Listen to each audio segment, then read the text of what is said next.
vous dire, c'est qu'on est en train de se faire verbaliser, car les policiers sont extrêmement tendus, hein. On a essayé de se rendre à la frontière polonaise. Nous sommes dans un village qui s'appelle Usnarz Gorny, à une centaine de mètres de la frontière. Et là, les policiers sont empêchés de filmer. Voilà, on nous demande de prendre nos caméras et de les suivre dans leur car. Alors, ce n'est pas une arrestation à proprement parler, mais il faut qu'on s'explique auprès de la police polonaise. Et voilà, la situation est extrêmement tendue. Des barrages de policiers et de militaires sont disposés un peu partout tout au long de la frontière, et des contrôles sont extrêmement fréquents, puisque, je rappelle, un ensemble de 183 communes sont fermées et en état d'urgence. Et à partir de là, voilà, on assiste, si vous voulez, à une sorte de répression de la part de la police qui, je vous le disais, non seulement sont très tendus, mais très agressifs également, puisque à plusieurs reprises, ils nous ont demandé de quitter les lieux et de ne pas filmer ce qui se passe. Et là, du coup, nous allons au poste de police. Nous sommes gentiment accompagnés dans le car de police pour se rendre vers le poste de police, expliquer ce que nous venons faire ici. Alors, pour rappel, une cinquantaine de migrants ont réussi à traverser la frontière polonaise.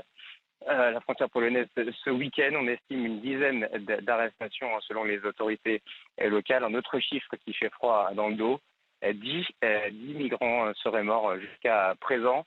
Les organisations humanitaires sont elles aussi bloquées aux frontières, ne peuvent pas atteindre ces points de contrôle, ces points de ralliement pour pouvoir venir en aide à ces gens. D'une situation extrêmement tendue à cette frontière polonaise, surtout que nous sommes journalistes, nous voulons seulement montrer ce qui se passe, et la Pologne refuse ardument de nous laisser faire notre métier. Nous dirigeons vers le poste de police pour le moment. Je parle assez doucement parce que le policier me regarde un peu bizarrement.